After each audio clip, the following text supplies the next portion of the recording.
Laura Whitaker woke before the alarm, the way she always did on important mornings. The house was still dark, quiet except for the low hum of the furnace and the distant rattle of wind against the windows. Outside, snow pressed softly against the glass, fresh and untouched. Winter had arrived properly overnight, as if on cue for their long-planned vacation. She moved through the kitchen on instinct, starting coffee, packing sandwiches, counting jackets by the door. Years of managing mornings with 3 children had given her a steady rhythm. Nothing felt rushed, even though everything had to be done quickly. She worked with the calm efficiency of someone who knew exactly how much time she had before the house would wake. Jacob came down first, already dressed, his backpack slung over one shoulder. At 13, he had grown into a quiet reliability Laura leaned on more than she admitted. He checked his phone, frowned at the weather forecast, then looked up at her. "Looks cold everywhere," he said. "That's winter," Laura replied, smiling. "That's the point." Hannah followed, hair still damp from a hurried shower, complaining half-heartedly about airport food. Lucas trailed behind them, dragging his small rolling suitcase, announcing that he would behave perfectly on the plane if it meant getting hot chocolate afterward. Laura laughed and promised nothing. By the time they locked the door, the house felt briefly hollow, like it always did when they left together. Laura took one last glance at the entryway, coats lined up, boots drying on the mat, and then ushered the children toward the car. The drive to the airport passed in fragments of conversation. Jacob argued with Hannah about which movie they would watch on the flight. Lucas pressed his face to the window, counting snowplows. Laura listened without interrupting, one hand steady on the wheel, the other resting lightly on her purse. She did not think about Robert. Not yet. At Des Moines International Airport, the warmth and noise wrapped around them all at once. Rolling suitcases hummed across the floor. Announcements echoed overhead. Laura joined the check-in line, documents ready, her mind already moving through the next steps: security, boarding, settling the kids. When the agent frowned at the screen, Laura noticed immediately. "There seems to be an issue with the ticket times," the woman said, tapping the keyboard again. "I'm seeing a discrepancy in the check-in window." Laura leaned closer, her earlier calm tightening just slightly. She had checked everything twice. Robert always said she worried too much, but she had learned that details mattered. Another agent came over, then a supervisor. The conversation shifted low and professional, words like system error and incorrect entry floating just out of reach. Laura felt the familiar pull of irritation, but she kept her voice even. As they waited, snow thickened outside the large windows. The departure board flickered. One by one, flights began to change status. Delayed, canceled. When their flight finally appeared in red, Laura exhaled slowly. The supervisor explained that worsening weather combined with the ticket error meant there would be no departure that day. Rebooking would take time, possibly days. Hannah groaned. Lucas asked if this meant they were never going anywhere again. Jacob stayed quiet, watching Laura's face. "We're going home," Laura said after a moment. Her voice surprised even her with how steady it sounded. "We'll figure something else out." On the way back to the car, the children complained less than she expected. Disappointment settled into something dull and manageable. Snow fell harder now, softening the edges of the city. As Laura drove, her phone buzzed in her purse. Robert. She assumed. He would be expecting a message by now, something about boarding, about delays. Her fingers brushed the edge of the purse, then moved away. She pictured his reaction if they walked through the door instead. His surprise, the way he would smile, maybe laugh, say something about fate. It seemed harmless, almost comforting. "I'll tell him when we get there," she decided silently. In the back seat, the children had begun to plan an imaginary version of the vacation they were no longer taking. Lucas suggested building snow forts. Hannah argued for baking instead. Jacob listened, nodding, already adjusting. Laura watched the road ahead, snow blurring the familiar landmarks. The house waited for them, warm and ordinary, exactly where they had left it that morning. None of them knew that by the end of the day, that ordinary life would no longer exist. The house felt wrong the moment Laura stepped inside. It was not anything obvious at first. No broken furniture, no noise, no sign of intrusion, but a subtle disorder that unsettled her immediately. A child's boot lay on its side near the hallway instead of neatly paired by the rack. A scarf she did not recognize was draped over the back of a chair. The air carried a faint warmth, as if someone had been there recently and left in a hurry. "Did Dad come back early?" Hannah asked, setting her suitcase down. "Maybe," Laura said, though the word came out without conviction. Jacob frowned, already scanning the room with the quiet alertness Laura had begun to recognize in him. The house was too still, too silent in the wrong way. The television was off. No music, no familiar background sounds. Lucas, impatient to shed his coat, slipped past them and ran down the hall.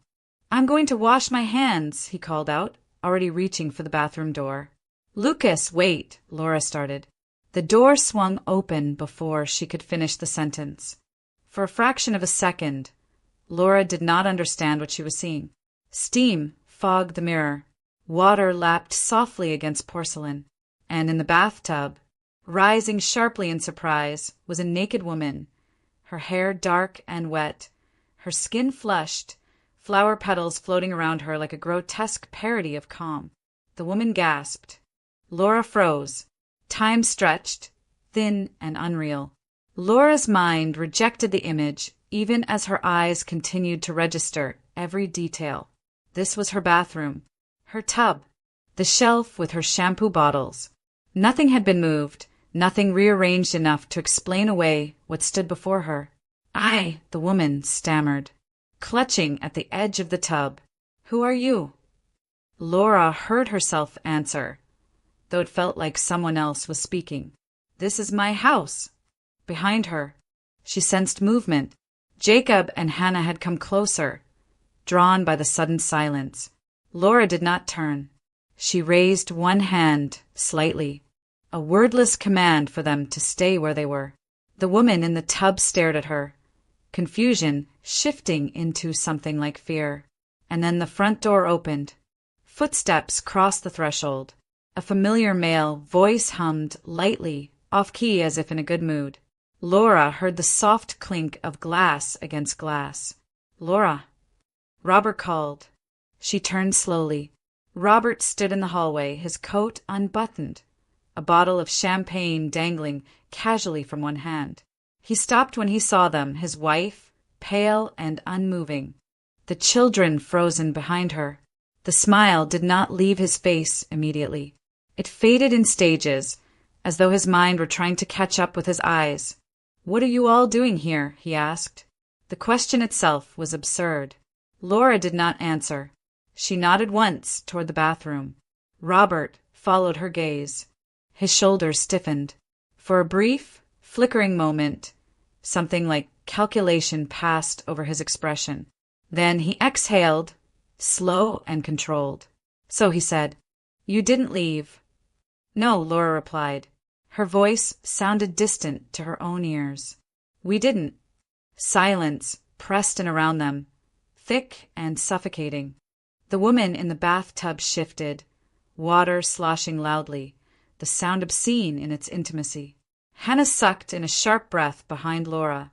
Jacob's hand clenched at his side. "I thought you were already on the plane," Robert said at last. He lifted the champagne bottle slightly, as if noticing it for the first time. "I was just enough," Laura said. The word cut cleanly through the room.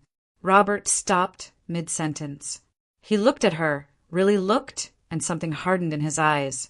The truth had arrived without warning, without preparation. There was no story that could soften it, no explanation that could rearrange what stood plainly before them. A stranger in her bath. Her husband, holding champagne. Their children, standing in the hallway, witnessing it all. Laura felt heat rise to her face, not anger yet, not sorrow, but something closer to humiliation, sharp and immediate. This was not a private betrayal discovered late at night. This was exposure. Spectacle. "Get out of the tub," Laura said quietly, not to Robert, but to the woman. The woman hesitated, then nodded frantically, reaching for a towel. Laura finally turned to her children. "Stay here," she said.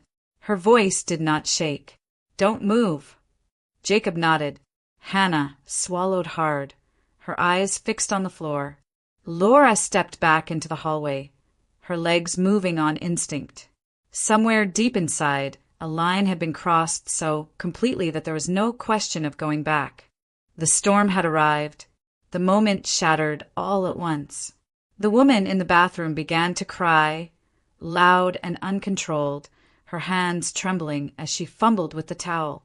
Water spilled over the edge of the tub, pooling on the tile.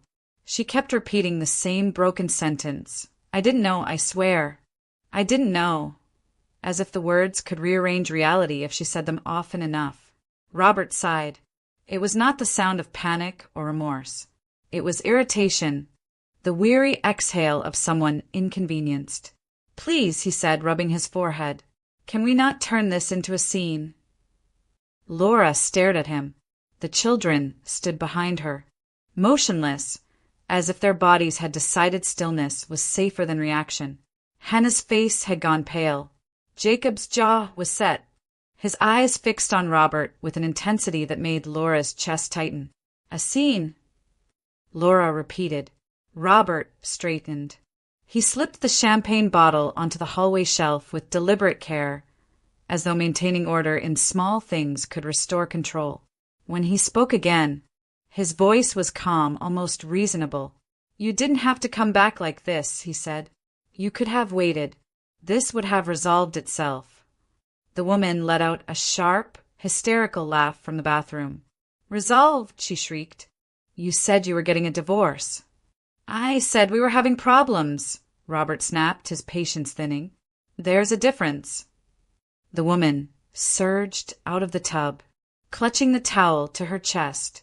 Her hair hung wet and heavy down her back, water dripping onto the floor as she advanced into the hallway.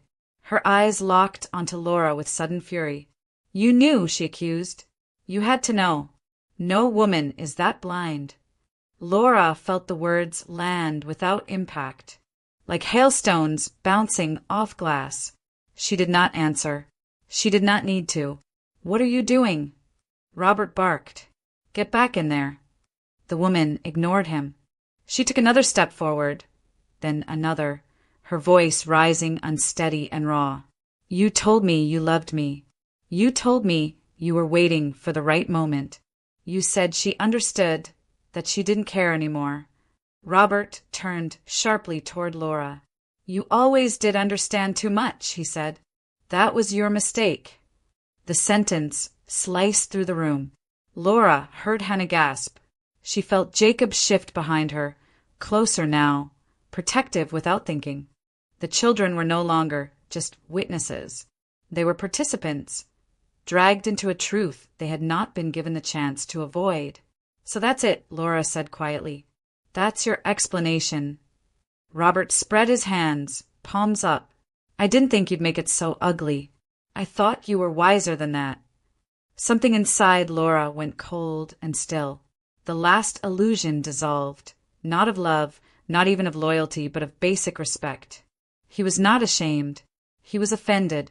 The woman suddenly screamed and rushed forward, slamming her shoulder into the bathroom door behind her as if to steady herself. The door frame rattled. She began pounding on it with her fist, her towel slipping, her words tumbling out in a torrent of rage and betrayal. "You lied to me," she sobbed. "You used me." "Stop it," Robert shouted. "Have you lost your mind?" She lunged again, the towel falling away, completely this time as the door gave under the repeated blows. She stumbled into the hallway, naked and unrestrained, her grief turning feral. Jacob moved instantly. Cover yourself, he yelled, stepping in front of Hannah and Lucas, his arms outstretched, shielding them. Hannah grabbed Lucas's face with both hands, pressing his head into her shoulder so he could not see. The sound that came from Laura's chest was not a scream.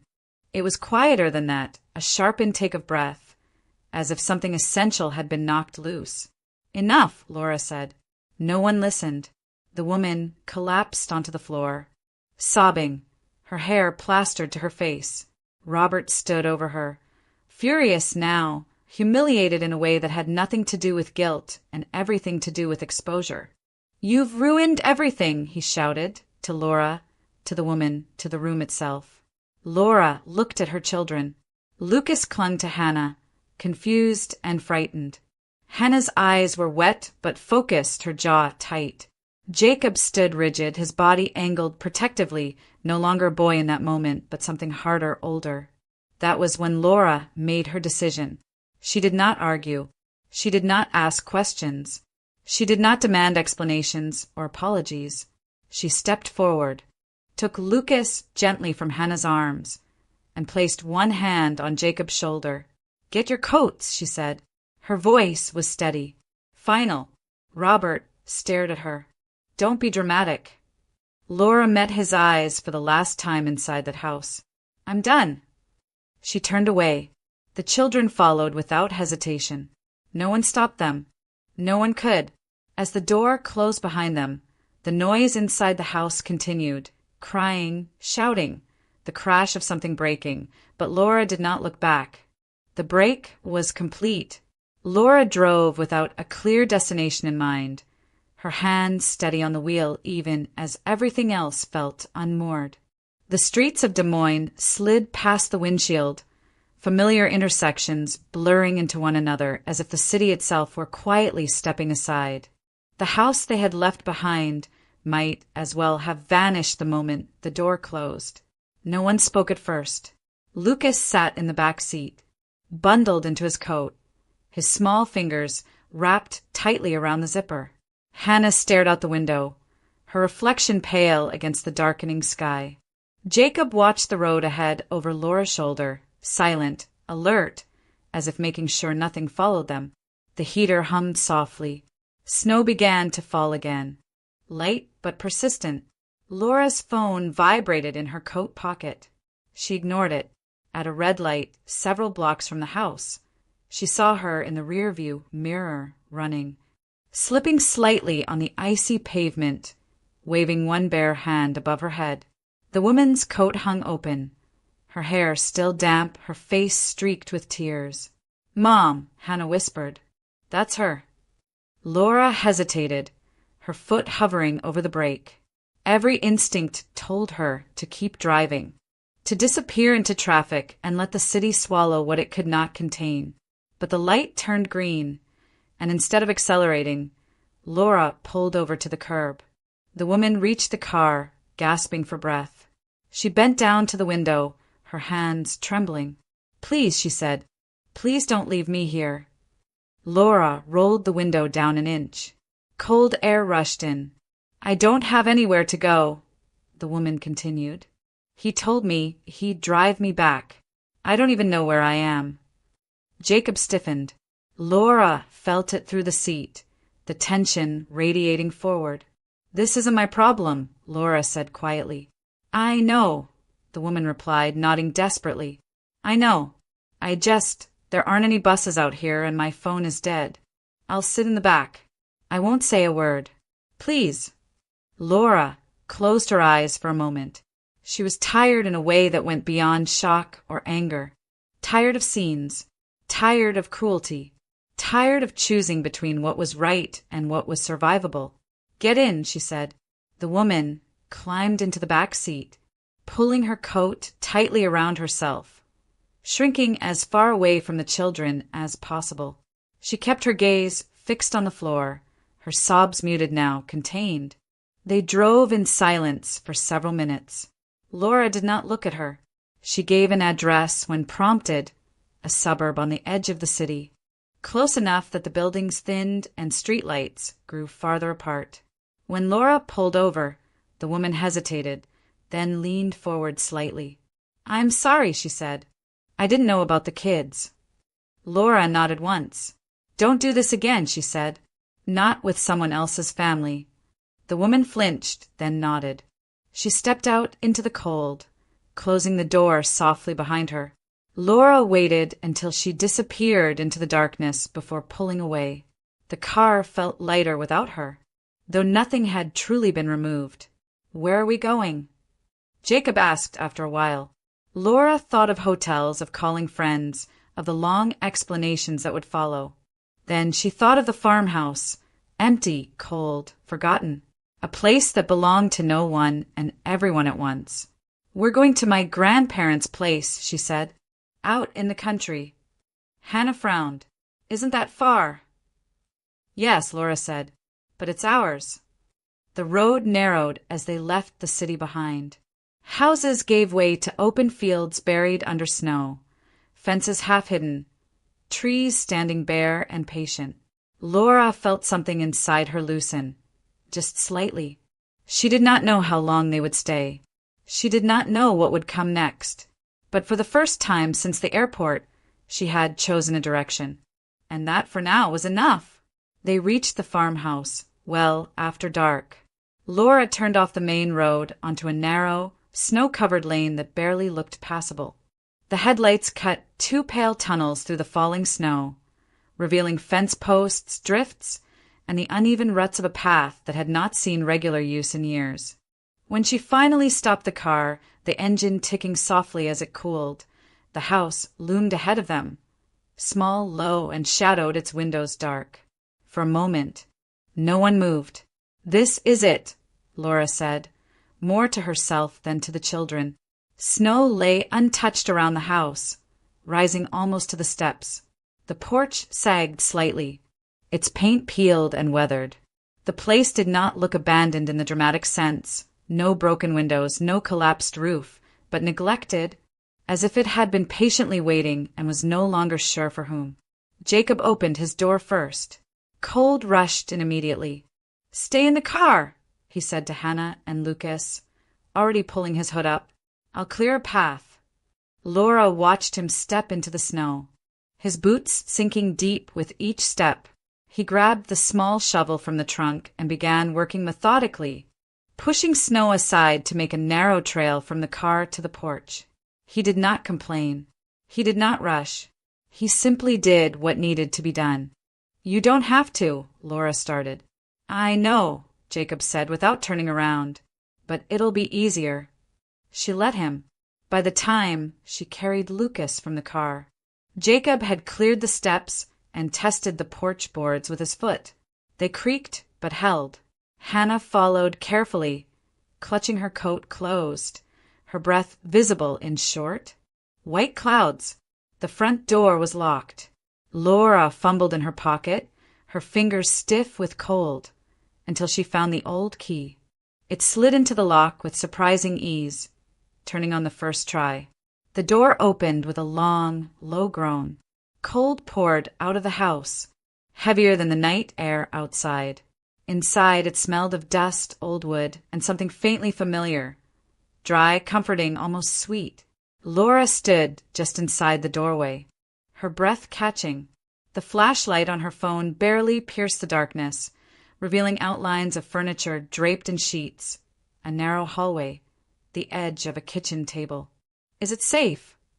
Hannah asked quietly. "Yes," Laura said. "It's just cold." Jacob moved past her, already setting his backpack down. "There should be a wood stove," he said, as if confirming a fact he had always known. Grandpa kept one. He was right. It stood in the corner of the main room, black and solid, its surface cold to the touch. Jacob opened the small metal door and peered inside. "I'll find wood," he said. "Outside." Hannah asked. Jacob nodded. "There's probably a shed."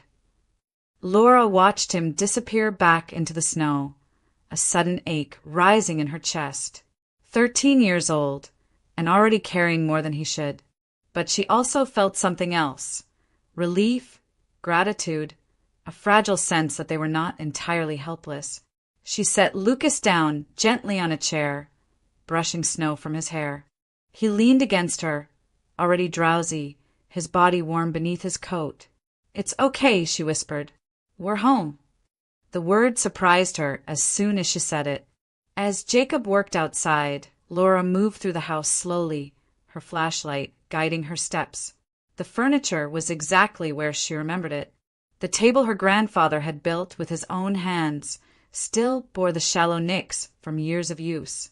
The cabinet door hung slightly crooked, just as it always had.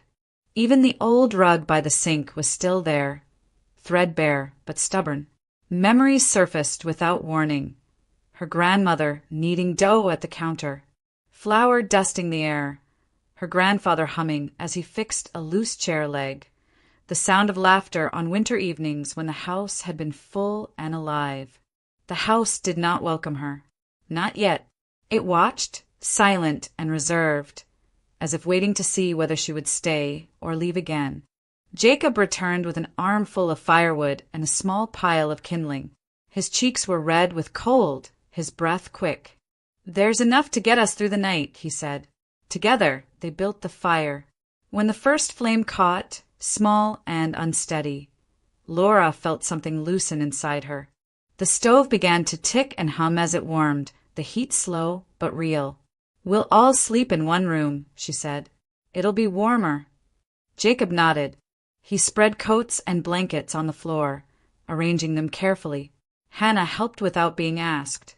Lucas curled up almost immediately, his eyes closing as soon as his head touched the makeshift bed. When everything was as settled as it could be, Laura sat down at the table and pressed her hands against the wood. It was rough beneath her palms, solid, real. The house was not kind. It was not gentle. But it was standing. And for the first time since they left the city, Laura allowed herself to believe that standing might be enough. The fire burned low by the time the house finally went quiet. Jacob had fallen asleep on the floor near the stove, one arm tucked beneath his head, his breathing deep and even. Hannah lay curled on the couch, her coat pulled up to her chin. Laura sat on the edge of the bed beside Lucas, listening to the faint whistle of wind slipping through the cracks in the window frames. The farmhouse creaked softly as it adjusted to the cold night, each sound amplified by the stillness. Laura reached out and brushed Lucas's hair back from his forehead. He murmured once, then settled again. Only when she was certain the children were asleep did Laura allow herself to sit back and breathe. She reached into her pocket for her phone. The screen lit up the room with a harsh, white glow. A single message waited for her. From Robert. She read it once without fully understanding the words. Then again, more slowly. "Since you've decided to behave so irrationally, I won't be indulging this nonsense. I've blocked all your cards and access to our accounts. When you calm down and realize you have no other option, we can talk. Until then, consider this a lesson." Laura stared at the screen. Her first reaction was disbelief. Thin and fragile. She checked her banking app, her fingers stiff as she typed in the familiar passwords. The numbers loaded, then disappeared. Access denied. She tried another card, then another. Nothing. The truth settled with a dull, crushing weight. No money. No cash. No account she could touch. The car she drove was registered in Robert's name. Even the phone bill ran through him. He had planned this. Laura lowered the phone to her lap and sat very still. The fire popped softly in the stove. Outside, snow continued to fall indifferent and steady. She lay back without undressing, pulling her coat tighter around herself. Sleep did not come. Instead, her mind began to work through the situation with quiet urgency. Food. They had some for now. Heat if the fire held. Beyond that, nothing. No income. No savings she could reach. No immediate help she could ask for without opening herself to questions she was not ready to answer. Robert was waiting for her to break. She could picture him, clearly, confident, certain that hunger and cold would do what humiliation alone could not. He expected her to call, to apologize, to return on his terms. The realization brought a sharp clarity. She would not. Laura stared at the ceiling, tracing the dark lines of old beams she remembered from childhood. The house had been poor, simple, often cold, but it had never belonged to anyone who could take it away from her with a message. Independence would not be graceful. It would not be dignified. It would mean asking for work she had never imagined herself doing. It would mean using her body, her hands, her time, until exhaustion replaced pride. The thought scared her. But beneath the fear, something steadier began to form. She had survived worse moments than this. She had carried children, raised them, held families together. She could learn to carry herself now. Laura turned her phone face down and closed her eyes. By morning, she would start looking for work. Not because she had been forced, but because she had chosen to stand on her own. Morning arrived without ceremony. Laura woke to the pale gray light of dawn pressing through the thin curtains, the fire in the stove reduced to glowing embers. For a moment, she lay still, listening. The house was quiet except for the soft rhythm of breathing around her and the distant creak of wood adjusting to the cold. There was no time to linger. She rose carefully, easing past Lucas and pulling on her coat. Outside, the snow had stopped sometime during the night, leaving the world blank and muffled. The farmhouse stood alone against it, small but upright, as if bracing itself. Laura stepped onto the porch and drew a breath of cold air. It burned her lungs awake. By the time the children stirred, she had already made a decision. "There's a farm down the road," she said as they gathered around the table. Sipping weak tea warmed on the stove. "I'm going to see if they need help." Jacob nodded immediately. "I'll come with you." "No," Laura said gently. "You'll stay here.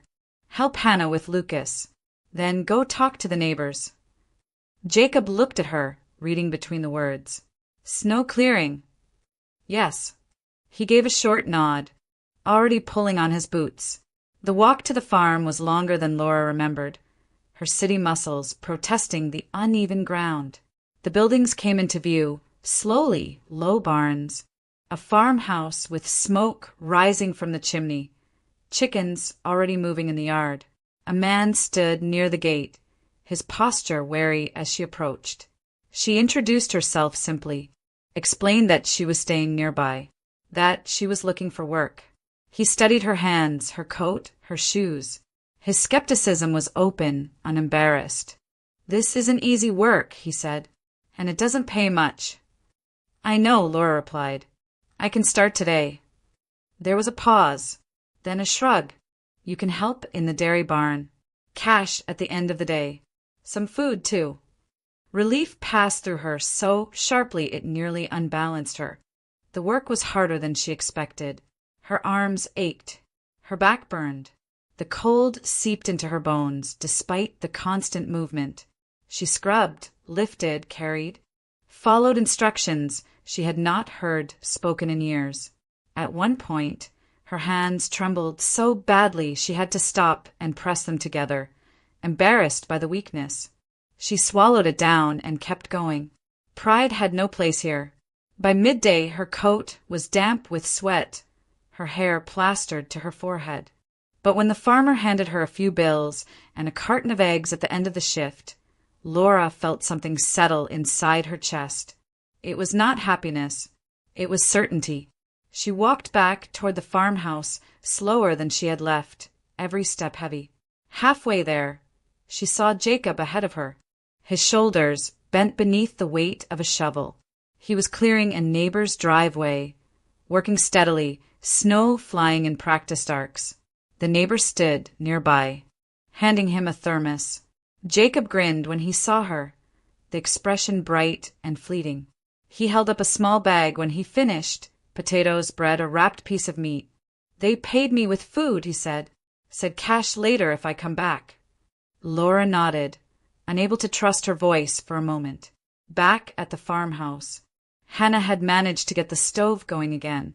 Lucas sat bundled near the warmth, coloring on the back of an old envelope. "We're okay," Hannah said quietly. It was not reassurance. It was a statement. That evening they ate simply. Eggs, bread, potatoes cooked directly on the stove. The food was plain, but it filled them in a way restaurant meals never had. Laura watched her children eat, their movements unhurried, their conversation tentative but real. No one mentioned the city. No one mentioned Robert. Later, as the fire crackled low again, Laura washed her hands in cold water and stared at them, reddened, cracked. Proof of the day. Shame flickered, brief, instinctive. She had never imagined herself here, working like this, counting eggs and potatoes. Then it faded. In its place was something quieter, stronger. They had eaten. They were warm. They would sleep under a roof. And tomorrow they would work again.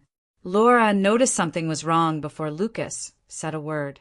He had been quiet all morning, sitting too close to the stove, his coloring forgotten in his lap. When she touched his cheek, the heat startled her. It was not the gentle warmth of sleep or lingering cold, but a sharp, unnatural fever that made her stomach tighten. "Lucas," she said softly, "can you take a breath for me?" He tried.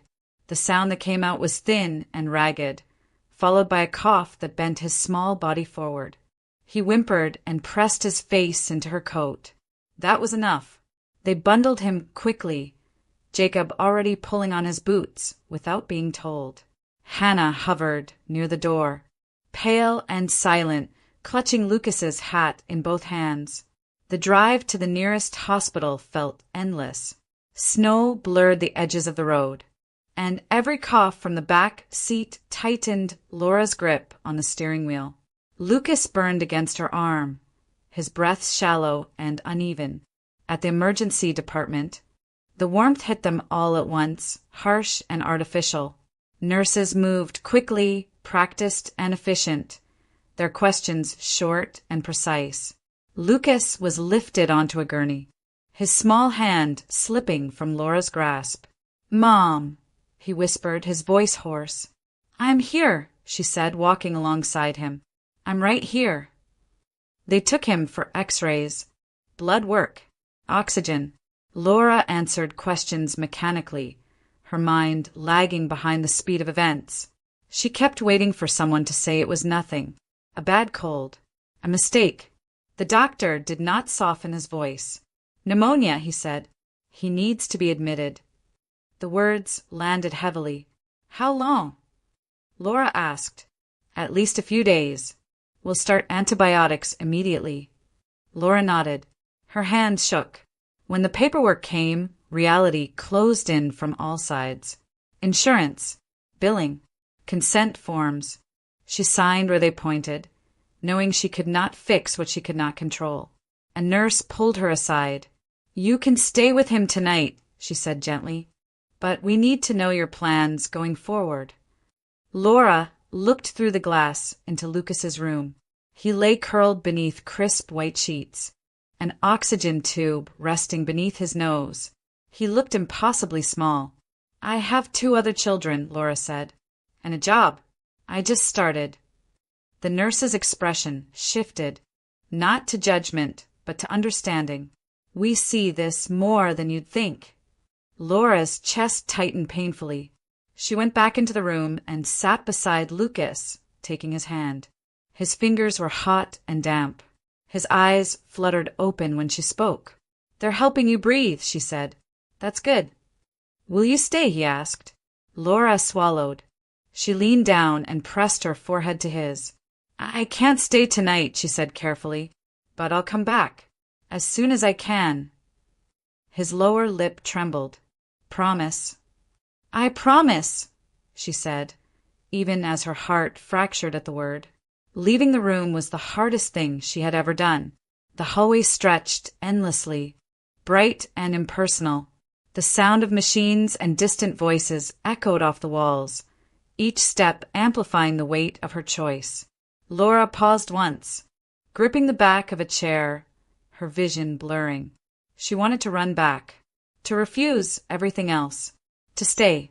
But Jacob and Hannah were waiting. The farm was waiting. Food was waiting. Or it wouldn't be if she lost the job now. She signed one last form and stepped outside into the cold. The bus ride back felt unreal. Laura sat rigidly, replaying Lucas's face in her mind, his voice asking her to promise. Her phone buzzed once in her pocket. She ignored it. By the time she reached the farmhouse, night had fallen again. Jacob met her at the door, his eyes searching her face. "He's staying in the hospital," she said. Jacob nodded slowly. "Is he okay?" "He will be," Laura said. "But he has to stay." Hannah came forward and wrapped her arms around Laura's waist, holding on tightly. Later, when the children slept, Laura sat alone at the table, the house quiet around her. Guilt pressed down on her chest until breathing felt difficult. She had left her child in a hospital bed. She pressed her palms flat against the wood, grounding herself. Tomorrow she would go to work. After that, she would return to the hospital. She would do both, no matter what it took, because there was no other choice. And that, more than anything, broke her heart. Laura did not wait long before calling. She stepped outside the farmhouse, pulling her coat tight against the cold, and walked until the house was out of sight. Snow crunched beneath her boots, the sound sharp in the quiet evening. The sky had darkened early, heavy with low clouds, and the road stretched empty in both directions. She stopped near the bus stop sign at the edge of the lane, a thin metal post barely visible beneath frost. Her fingers shook as she took out her phone. Robert answered on the second ring. "What is it now?" he said, his voice flat, impatient. "Lucas is in the hospital," Laura said. She did not raise her voice. She did not soften it either. "He has pneumonia. They admitted him." There was a pause on the line. Laura held her breath, waiting for something, concern, surprise, even anger. Instead, Robert laughed quietly. "So," he said, "kids get sick." "He needs a parent with him," Laura said. "I can't stay overnight. I just started working. I need you to come." Another pause, this one shorter. "I'm not dropping everything because you can't manage," Robert replied. "You chose this." "This isn't about me," Laura said. "This is about your son." Robert sighed, the same irritated exhale she had heard the night before. "You're exaggerating. You always do. You want to make me feel guilty." Laura closed her eyes. "I'm not asking for money," she said. "I'm asking you to sit with him." "I have a job," Robert snapped. "I'm not calling in sick because you decided to play martyr." The words settled heavily between them. "So that's it?" Laura asked. "That's it," Robert said. "You wanted independence. Now you have it. Learn to live with it." There was no anger in his voice now, only certainty, the kind that came from believing he had already won. Laura felt something inside her give way, not with pain, but with clarity. "You don't get to speak to me like this anymore," she said quietly. "Oh, don't be dramatic," Robert replied. "Call me when you're ready to be reasonable." She ended the call. The silence afterward was absolute. Laura stood still, the phone warm in her hand, listening to the wind move through the fields. She waited for the familiar rush of grief, for rage, for the urge to call back and say something sharper, something that would wound him the way he had wounded her. None of it came. Instead, there was a strange lightness, as if something heavy had finally been set down. She slipped the phone into her pocket and turned toward the road. A bus approached slowly in the distance, its headlights dull through the falling snow. Laura stepped closer to the curb and waited. The bus was nearly empty. She sat near the window, her reflection faint against the glass. As the bus pulled away, the farmhouse disappeared behind a curtain of snow. For the first time since the call, she allowed herself to think clearly. Robert was not coming. Not tonight. Not tomorrow. Not ever. He was not confused. He was not overwhelmed. He had made a decision, and he was comfortable with it. That knowledge hurt, but it also freed her. Laura rested her forehead against the cold glass. She thought of Lucas in his hospital bed, of Jacob shoveling snow without complaint, of Hannah holding everything together in her quiet way. She thought of herself, standing at a crossroads she had not chosen but would have to navigate alone. The bus rattled along the road, each stop marked by a brief hiss of brakes and a wash of cold air. No one sat beside her. No one asked where she was going. When she finally stepped off, the night had grown colder. Laura stood for a moment, orienting herself, then began to walk back toward the farmhouse. Her steps were slow but steady. She understood something now that she had not fully grasped before. Robert had not just abandoned her. He had abandoned his role, and with that abandonment he had also forfeited his power over her. Laura did not need his permission. She did not need his approval. She did not need his help. The path ahead was narrow and uncertain, but it was hers. By the time she reached the farmhouse, her decision had settled fully in her chest. She would work. She would care for her children. She would visit Lucas every day, no matter how tired she became. She would not beg.